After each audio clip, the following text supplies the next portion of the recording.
আজ আমি হইচইয়ের জনপ্রিয় ইন্দু সিরিজটির সিজন 1 এক্সপ্লেইন করব।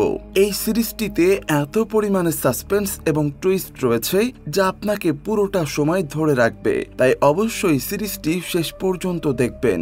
আর চ্যানেলে নতুন হয়ে থাকলে অবশ্যই সাবস্ক্রাইব করতে একদমই ভুলবেন না। ওয়েব সিরিজের শুরুতেই আমাদের একটা ব্ল্যাক অ্যান্ড হোয়াইটের সিন দেখানো হয়। ইন্দু নিজের বিয়ের দিন অগোছালো অবস্থায় বসে আছে। তারপর প্রেজেন্টের সিন দেখানো হয়। ইন্দু শুয়ে আছে আর তাকে তার মা ডাকতে এসেছে। আজ তার বিয়ের দিন। ইন্দু উঠে হোয়াটসঅ্যাপে নিজের বোনের প্রোফাইল পিকচার খুলে দেয়। মিলি তার বরের সাথে ছবি রেখেছিল। আসলে ইন্দুর আগের বিয়ের দিন ইন্দুর বোন মিলি তার হবু বরকে নিয়ে পালিয়ে গিয়েছিল। আর এইসব যাতে জানাজানি না হয় তাই তাদের বাড়ির লোক নিজেদের সম্মান বাঁচাতে মিথ্যে কথা রটিয়েছিল। তারা বলেছিল ইন্দুর মায়ের শরীর অনেক খারাপ, হয়তো সে আর বাঁচবে না, তাই ইন্দু বিয়ে করতে চাইছে না। সে তার মাকে এই অবস্থায় ফেলে বিয়ে করতে পারবে না। সে যদি বিয়ে করে চলে যায় তাহলে তার মায়ের দেখাশোনা কে করবে, তাই সে বিয়ে করতে চাচ্ছে না। তারপর আমরা দেখি ইন্দুর শ্বশুর বাড়ি থেকে ইন্দুর দেওর সুজাত আর ননদ কৌশলী ইন্দুর গায়ে হলুদের তত্ত্ব নিয়ে আসছে। তারপর সেটা দিয়ে তারা চলে যায়। গায়ে হলুদের পর ইন্দু যখন ঘরে ঢুকছিল সে রাধুনী বরুণকে দেখে তার বাবাকে ডেকে নিয়ে তার বাবার ঘরে ঢুকছে এবং তার হাতে বিয়ের তত্ত্ব সেই কাতলা মাছ আছে। ইন্দু তখন তার বাবার ঘরের সামনে গিয়ে তাদের কথা শোনার চেষ্টা করে। বরুণ তার বাবাকে বলছিল তত্ত্ব যে মাছ পাঠানো হয়েছে সেই মাছের পেট কেটে সেলাই করা হয়েছে। ইন্দুর বাবা এরকম মাছ দেখে অবাক হয়। বরুণ যখন সেই মাছের সেলাই কাটে সে দেখে পেট থেকে একটা পাতা বের হয়। তখন ইন্দুর বাবা এই ব্যাপারটা ইন্দুর শাশুড়িকে জানায়। ইন্দুর শাশুড়ি ব্যাপারটা জেনে খুব অবাক হয় আর তার বাবাকে বলে তারা আবার একটা মাছ পাঠাচ্ছে। সে আরো ইন্দুর বাবাকে বলে যে তার জামাই ফ্রান্সে রান্নার কাজ করে, তার জামাই হয়তো এই কাজটা করেছে। সে হয়তো কোনো রান্নার রেসিপি রেডি করছিল, ভুল করে মাছটা বদলা বদলি হয়ে গেছে। তারপর তারা ফোনটা রেখে দেয়। তারপর বরুণ যখন ইন্দুর বাবার ঘর থেকে বের হয় সে ইন্দুকে দেখতে পায়। ইন্দু তার কাছ থেকে সেই পাতাটা ছিঁড়ে নেয় এবং তাকে বলে সে যে পাতাটা রেখেছে এই ব্যাপারটা যেন সে কাউকে না বলে। তারপর ইন্দু সেই পাতাটা নিয়ে নিজের ঠাকুমাকে দেখায়। তার ঠাকুমায় সেই পাতা দেখে বলে এটা ধূত্র গাছের পাতা, এটা তো বিষ পাতা। এই শুনে ইন্দু অবাক হয়, কে এই পাতা দিয়ে তাকে মারার চেষ্টা করবে আর কেনই বা করবে। এরপর আমাদের ইন্দুর শ্বশুরবাড়ির দৃশ্য দেখানো হয়। ইন্দুর হবু বর সৌগত জেঠুর মেয়ে খুশিকে দেখি সে সাধন তলায় বসে গায়ে হলুদ মেখে পাগলামো করছিল এবং তার হাতে সুতো ছিল, সেটা দিয়ে পুতুলের জামা সেলাই করছিল। আর এটা দেখে বুঝতে পারছিলাম খুশি মানসিকভাবে ভারসাম্যহীন। আর ইন্দুর শাশুড়ি তখন সেই মাছের ব্যাপারটা নিয়ে বাড়ি মাথায় তুলে নিয়েছিল। আর তখনই সেখানে সুজাত আর কৌশলী পৌঁছায়। তারা এই মাছের ব্যাপারটা শুনে অবাক হয়। কৌশলী তখন বলে সে তো নিজেই তত্ত্ব সাজিয়েছিল, তেমন কিছু হওয়ার কথা না। আর তখনই একটা বাচ্চা এসে তাদেরকে বলে খুশি সাজনা তলায় বসে আছে। তখনই ইন্দুর শাশুড়ি তাড়াতাড়ি করে সেখানে যায় আর খুশির হাতে সেই সুতো দেখে ভাবে সে হয়তো মাছটা সেলাই করেছে, তাই তাকে ধরে মারতে শুরু করে। সুজাত তখন সুচটা গন্ধ শুকে দেখে তার থেকে কোনো আষ্টে গন্ধ বেরোচ্ছে না। সে তার মাকে বলে এইটা থেকে কোনো আষ্টে গন্ধ বেরোচ্ছে না এবং এই ছোট সুচ দিয়ে মাছের পেট সেলাই করা অসম্ভব, তাই দিদি এই কাজটা করেনি। তারপর খুশির মা খুশিকে নিয়ে একটা ঘরে বন্ধ করে দেয়। আর অন্যদিকে ইন্দু তার বাবার কাছে গিয়ে সেই পাতাটা দেখিয়ে জিজ্ঞাসা করে তুমি কি জানো এটা কিসের পাতা? ইন্দুর বাবা বলে না, সে বলে এটা বিষ পাতা, এরপরেও তুমি আমাকে সেই বাড়িতে বিয়ে করতে বলবে? ইন্দুর বাবা বলে এই পাতাটা তারা হয়তো পাঠায়নি। সে ইন্দুকে বলে সে যেন বিয়েটা না ভাঙে। ইন্দু তখন বলে সে বিয়েটা ভাঙবে না। সেও জানতে চায় কে এই পাতা তাকে পাঠিয়েছে আর কেনই বা পাঠিয়েছে। এরপর আমরা ইন্দুর শ্বশুর বাড়ির সিন দেখতে পাই। শওকতও তখন ছাদে ঘুড়ি উড়াচ্ছিল। আর তখন আমরা জানতে পারি সুজাতেরও বিয়ে হয়ে গেছে এবং তার বউয়ের নাম লাবণী, কিন্তু তার স্ত্রী তার সাথে থাকে না। আর বাড়িতে কোনো বিয়ের ব্যাপার হলেই খুশির পাগলামও বেড়ে যায়। আর এর কারণে সৌগতর অনেকবারই বিয়ে ভেঙেছে। এরপর ইন্দু শুভ দৃষ্টির সময় সে তার বোনের বর অঞ্জনকে দেখতে পায়। সে তাকে দেখে অবাক হয়। আর এই ব্যাপারটা সৌগত আর সুব্রত দুজনেই লক্ষ্য করে। বিয়ের পর সবাই উপরে বসেছিল আর সেখানে মিলিও ছিল। আর নিচে ইন্দুর ঘরের বাইরে মিলির বর অঞ্জন দাঁড়িয়ে দাঁড়িয়েছিল। সুজাত উপরে ওঠার সময় তাকে লক্ষ্য করে এবং সে অঞ্জনের সামনে এসে তাকে জিজ্ঞাসা করে সে কি কারো জন্য অপেক্ষা করছে। সে বলে না, সে এমনি দাঁড়িয়ে আছে। তখন সুজাত তাকে নিয়ে নিচে সিগারেট খেতে যায় আর ইন্দু তার ঘরের জানালার বাইরে একটা মেয়ের ছায়া দেখতে পায়। সে ভাবে তার বোন মিলি হয়তো তার জানালার বাইরে দাঁড়িয়ে আছে। সে ঘরের বাইরে এসে মিলিকে দেখতে পায়। সে মিলিকে জিজ্ঞাসা করে সে কি তার ঘরের জানালার বাইরে এসেছিল। মিলি বলে না তো, সে উপরে ছিল। তখন ইন্দু মিলিকে জিজ্ঞাসা করে সে কেন এই বিয়েতে এসেছে।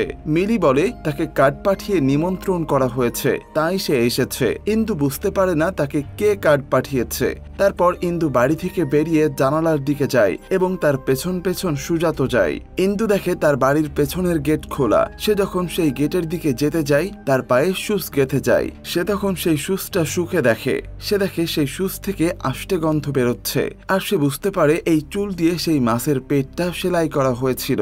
সুজাত তখন ইন্দুকে জিজ্ঞাসা করে কি হয়েছে। ইন্দু তাকে বলে সে একটা মেয়েকে দেখতে পেয়েছিল, তাই সে এখানে এসেছে। আর অন্যদিকে আমরা খুশির ঘরের বাইরে কৌশলের বর মিহিরকে দেখতে পাই। সে খুশির দিকে নোংরা নজরে তাকিয়েছিল আর তখনই খুশির মেয়ে সেখানে চলে আসে। মিহির তখন তাকে জিজ্ঞাসা করে সেখানে এত রাতে কি করছে। খুশির মেয়ে তখন তাকে বলে সে সারা রাত্রি তার মাকে পাহারা দেয়। মিহির কোনো কাজও করত না এবং তার কৌশলীর বাবার দোকানের উপর নজর ছিল। সকালবেলা ইন্দুর বাড়ির কাজের লোক তাকে একটা বক্স দেয়। ইন্দু তখন সেই বক্স খুলে দেখে এবং তার ভেতর থেকেও একটা শুজ বের হয়। এরপর ইন্দুর ঘরে মিলির বর অঞ্জন আসে এবং তার হাত ধরে তাকে বলে তার ভুল হয়ে গেছে, সে এটা করতে চায়নি, মিলি তাকে এটা করতে ফোর্স করেছিল। অঞ্জন ইন্দুকে বলে মিলি তাকে সিডিউস করেছিল, তাই সে মিলির সাথে পালিয়ে গিয়েছিল। কিন্তু পরে সে বুঝতে পারে মিলি স্বাভাবিক না, মিলি শুধু ইন্দুর উপর ঈর্ষা করেই তাকে নিয়ে পালিয়েছিল। আর তখনই সেখানে সুজাত চলে আসে আর এদের হাত ধরা অবস্থায় দেখে অপ্রস্তুত হয়। তারপর সুজাত ঘর থেকে বেরিয়ে যায় আর সে বাইরে বেরিয়ে মিলিকে দেখতে পায়। সে তার বরকে খুঁজছিল। সুজাত মিলিকে বলে তার বর ইন্দুর ঘরে রয়েছে। মিলি তখন ইন্দুর ঘরে ঢুকে ইন্দুর সাথে ঝামেলা করতে শুরু করে। সে ইন্দুকে বলে তার বরের থেকে দূরে থাকতে, না তো সে তার সংসার ভেঙে দেবে। আমরা এটাও জানতে পারি মিলিকে এই বাড়ি থেকে কেউই কার্ড পাঠায়নি। তাহলে কে মিলিকে ইন্দুর বিয়ের কার্ড পাঠিয়ে তাকে ইনভাইট করেছিল। তারপর ইন্দু সুজাত আর সৌগতের সাথে তার শ্বশুর বাড়িতে চলে যায়। সেখানে তার শাশুড়ি তাকে পায়ের ব্যান্ডেজ খুলে আলতা দুধে থালায় পা রাখতে বলে। ইন্দু ব্যান্ডেজ খুলে আলতা দুধে থালায় পা রাখতেই আটকে ওঠে। দুধটা অনেক গরম আর সেই দুধ সানায় পরিণত হচ্ছে। আর তখনই আমরা একটা ফ্ল্যাশব্যাক দেখতে পাই।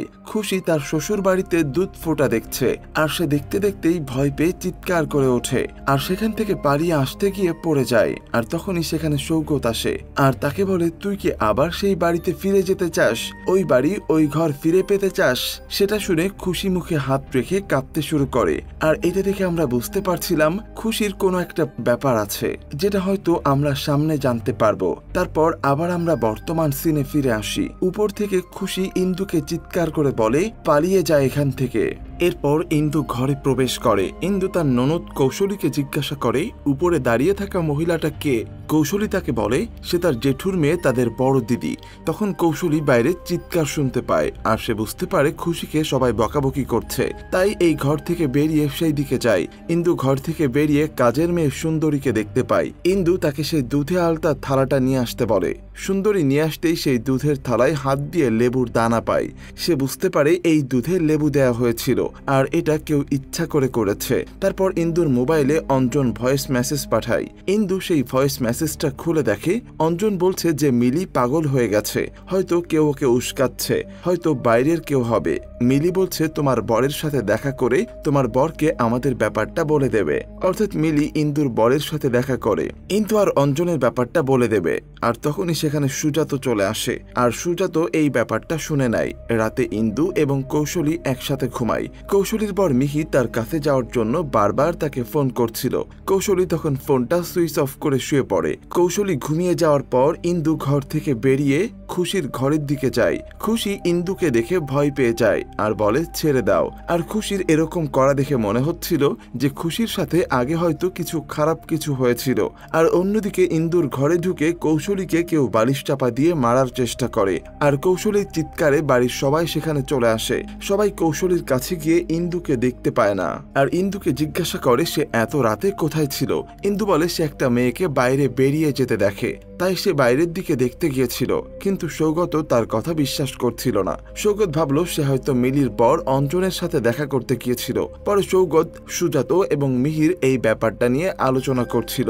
মিহির তখন তাদেরকে বলে সে কৌশলীকে কল করেছিল, কিন্তু কৌশলী তার ফোন ধরছিল না। তাই সে ইন্দুর ঘরের সামনে কৌশলীর সাথে দেখা করতে গিয়েছিল। সে ঘরের ভেতরে একজনকে শুয়ে থাকতে দেখেছিল, তাই সে ভেবেছিল ইন্দু হয়তো শুয়ে আছে আর কৌশলী তার সাথে হয়তো দেখা করতে গেছে। তাই সে ফিরে এসেছিল, যে মারতে এসেছিল সে হয়তো তাই ভেবেছিল যেটা ইন্দু, আর সে কৌশলীকে নয়, সে ইন্দুকে মারতে এসেছিল। আর সে ইন্দু ভেবে কৌশলীর মুখে বালিশ চাপা দেয়। সকালে রান্নাঘরে সুন্দরী ইন্দুকে লাবণী অর্থাৎ সুজাতর স্ত্রীর ব্যাপারে বলে। সে বলে লাবণী অনেক সুন্দর দেখতে ছিল আর তেমনি তার ভালো গুণ ছিল, কিন্তু কিছুদিন আগে জানা যায় যে তার গর্ভে অন্য কারোর সন্তান আছে, তাই তাকে সবাই ঘর থেকে বের করে দেয়। এই লাবণী ছিল খুশির মাসির মেয়ে। তারপর সৌগতর কাছে একটা চিঠি আসে। সেই চিঠিতে লেখা ছিল তার ইন্দুর ব্যাপারে কিছু বলার আছে। রাতে কন্যা যাত্রীর বাসে সে অপেক্ষা করবে। সৌগত যেন সেখানে আসে। সৌগত এই চিঠিটা পড়ে ভাবে মিলি হয়তো সেই চিঠিটা তাকে পাঠিয়েছে অঞ্জন আর ইন্দুর ব্যাপারে বলার জন্য। রাতে কন্যা যাত্রী আসলে সৌগত কন্যা যাত্রীর বাসে যায়। সেখানে গিয়ে কাউকেই দেখতে পায় না, কিন্তু সিটে একটা বিয়ের কার্ড পড়ে থাকতে দেখে। সে বিয়ের কার্ডটা ইন্দু আর অঞ্জনের ছিল। সৌগত সেই কার্ডটা দেখে ভাবে ইন্দুর হয়তো আগে অঞ্জনের সঙ্গে বিয়ে হয়েছিল আর ইন্দুর বাড়ির লোক সেই ব্যাপারটা লুকিয়ে রেখেছে। তাই সে রাতে ফুলসজ্জার ঘরে ইন্দুকে উল্টাপাল্টা বলে বেরিয়ে যায়। আর সুজাত সৌগতকে বেরিয়ে যেতে দেখে ইন্দুর ঘরে আসে কি হয়েছে দেখতে। সে ওই বিয়ের কার্ড এবং চিঠির হাতের লেখা দেখে বুঝতে পারে এটা লাবণীর হাতের লেখা। সুজাত উঠে বাইরে বেরোতে তার মাথা ঘুরে যায় আর ইন্দু তাকে ধরে। আর সেই মুহূর্তে ঘরে সৌগত ঢোকে আর দূর থেকে এই দৃশ্য দেখে সে ভুল ভাবে। আর তখনই আমরা একটা ফ্ল্যাশব্যাক দেখতে পাই। সুজাত সৌগতর সামনে বসে আছে আর সৌগত লাবণীকে ঘর থেকে বাইরে বের করে দিচ্ছে। আর এটা দেখে আমরা বুঝতে পারি লাবণীকে সৌগত বাড়ি থেকে বের করেছিল। সুজাত সৌগতের উপরে সন্দেহ করে। সেভাবে তার দাদার হয়তো এখনো লাবণীর সাথে কন্ট্যাক্ট রয়েছে। আর ইন্দু দেখে সবকিছুর পেছনে কোথাও না কোথাও লাবণী আছে, তাই সে ঠিক করে লাবণীর সাথে দেখা করতে হবে। ইন্দু তখন সুজাতর ঘর থেকে তার আলমারির কাগজপত্র থেকে লাবণীর অ্যাড্রেস খুঁজে বের করে আর এই কাজটা সুন্দরী পাহারা দিয়ে তাকে করতে সাহায্য করে। এরপর ইন্দু বাড়িতে কাউকে কিছু না বলে লাবণীর সাথে দেখা করার জন্য বেরিয়ে যায়। কিন্তু যখন ট্যাক্সিতে উঠে যায় সেই মুহূর্তে একটা মেয়ে তার সামনে আসে এবং তাকে বলে devil trumpet is Angel trumpet. এই বলে সেই মেয়েটাও উধাও হয়ে যায়। ইন্দু ব্যাপারটা বুঝতে পারে না। সে তারপর লাবণীর বাড়িতে যায়। সেখানে গিয়ে দেখে ঘরে তালা দেওয়া। প্রতিবেশীর কাছ থেকে জানতে পারে আজই সকালে তারা পেরিয়ে গেছে। সবাই অনেক কাঁদছিল দেখে মনে হচ্ছিল তারা যেন কোনো খারাপ খবর পেয়েছে। আর অন্যদিকে মিলি সৌগতের সাথে দেখা করতে আসে এবং সৌগতকে বলে তার স্ত্রী অর্থাৎ ইন্দুকে সামলে রাখতে। সে যেন তার বর অর্থাৎ অঞ্জনের থেকে দূরে থাকে, নয়তো অনেক খারাপ কিছু হয়ে যাবে। এই বলে সে ঘর থেকে বেরিয়ে যায়। আর তখনই সুজাত তার পেছন পেছন বের হয় এবং তাকে জিজ্ঞাসা করে সে কি পরশুদিন রাতে এখানে এসেছিল। মিলি বলে না, সে কি করতে এখানে আসবে। সুজাত তখন সৌগতকে জিজ্ঞাসা করে সেদিন রাতে মিলি এখানে আসেনি, তাহলে কি লাবণী এখানে এসেছিল? কারণ ইন্দু একটা মেয়েকে বেরিয়ে যেতে দেখেছিল, তার মানে লাবণী তো সৌগতের সাথে দেখা করতে এসেছিল। সৌগত তখন চুপ করে থাকে, কোনো কথাই বলে না। আর আমরা বুঝতে পারি এর পেছনে কোনো রহস্য আছে। ইন্দু বাড়িতে ঢুকে দেখে পুলিশ এসেছে। পুলিশ তাদের বলে যে লাবণী এই বাড়ি থেকে 5 মিনিটের দূরত্বে একটা মেসে থাকতো আর সেখানে সে কাল রাতে সুইসাইড করেছে। এই ব্যাপারটা শুনে সুজাত ভেঙে পড়ে এবং তার সাথে সুন্দরী এবং খুশিও ভেঙে পড়ে। আর আমরা জানতে পারি খুশির সাথে লাবণীর একটা ভালো সম্পর্ক ছিল। পরের দিন ইন্দু সুজাতর সাথে দেখা করতে ওদের পাশেই বইয়ের দোকানে যায়। সেখানে গিয়ে সে সুজাতকে দেখতে পায় না, কিন্তু সেখানে একটা লোকের কাছ থেকে সে জানতে পারে সুজাতর শ্বশুর তার জন্য একটা বইয়ের দোকান খুলে দিয়েছিল। আর ইন্দু সেই বইয়ের দোকানে সেই বড় বড় শুজও দেখতে পায় আর সে জানতে পারে সেই দোকান থেকে একটা শুজ উধাও হয়েছে। আর সে বুঝতে পারে এই দোকান থেকে শুজ নিয়ে মাছটা সেলাই করা হয়েছিল। সেখান থেকে সে একটা বিষাক্ত ফলের ব্যাপারে লেখা একটা বই নেয়। নেয় আর সে জানতে পারে ডেভিলস ট্রাম্পেট আর অ্যাঞ্জেলস ট্রাম্পেট একই জিনিস, সেটা ধুত্রা ফুলকে বলা হয়। আর তার মনে পড়ে যায় সেই ধুত্রা ফুলের গাছের পাতায় তাকে পাঠানো হয়েছিল। আর অন্যদিকে সুজাত পুলিশ স্টেশনে যায়। পুলিশ তাকে বলে লাবণী সুইসাইড করেনি, তাকে মারধর করা হয়েছে, কারণ লাবণীর পেট থেকে দুধ বিষ পাওয়া গেছে। আর এইদিকে আবার সেই মেয়েটিকে দেখতে পাই। ইন্দু সেই মেয়েটার পেছন করতে করতে লাবণীর মেসে পৌঁছায়। আর এটা দেখে আমরা বুঝতে পারি ইন্দুকে সেই মেয়েটা লাবণীর মেসে আনার চেষ্টা করছিল। সেই মেসের একজনের সাথে ইন্দু কথা বলে জানতে পারে সেই মেসে লাবণীকে সুজাতই নিয়ে এসেছিল, কারণ সেই মেসে থাকার জন্য কারো রেফারেন্স দরকার লাগে। আর সুজাতর রেফারেন্সে লাবণী এখানে এসেছিল। আর অন্যদিকে পুলিশ বাড়িতে আসে সবার সাথে জিজ্ঞাসাবাদ করতে। আর আমরা জানতে পারি সুজাত লাবণীকে সন্দেহ করত, কারণ লাবণী অনেক সুন্দর দেখতে ছিল আর শিক্ষিত ছিল।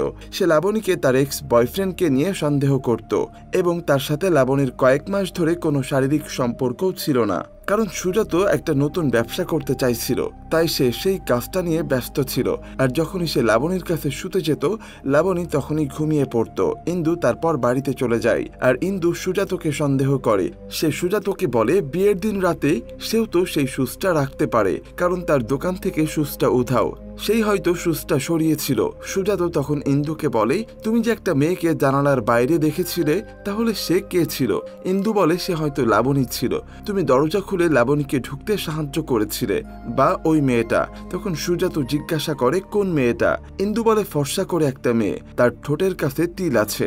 সুজাত তখন বলে যাহা 52 তাহাই 53। তখন ইন্দু বলে বাজে ডেবিল, সেই কি এঞ্জেল? সেই ডেবিল কি তুমি সুজাত? বাইরে দিয়ে এক ভেতর দিয়ে আরেক। তখন সুজাত বলে এত তাড়াতাড়ি তাকে দোষী বলছে, তাহলে সেটা কি সে প্রমাণ করতে পারবে? ইন্দু বলে একটা জিনিস তো প্রমাণ হয়েই গেছে, যে এত কিছুর পরও তুমি লাবণীর পাশে দাঁড়িয়েছিলে, কারণ তুমি লাবণীকে সেই ম্যাচের ব্যবস্থা করিয়ে দিয়েছিলে। কেন? তখন সুজাত বলে সেটা তুমি খুঁজে বের করো, আজ থেকে লাবণীর খুনের ভার তোমার হাতে তুলে দিলাম। আর এখানেই সিজন 1 এর কাহিনী শেষ হয়। পরবর্তী সিজনের এক্সপ্লানেশন পেতে চ্যানেলটি অবশ্যই সাবস্ক্রাইব করে বেল আইকনটি প্রেস করে রাখবেন। ধন্যবাদ।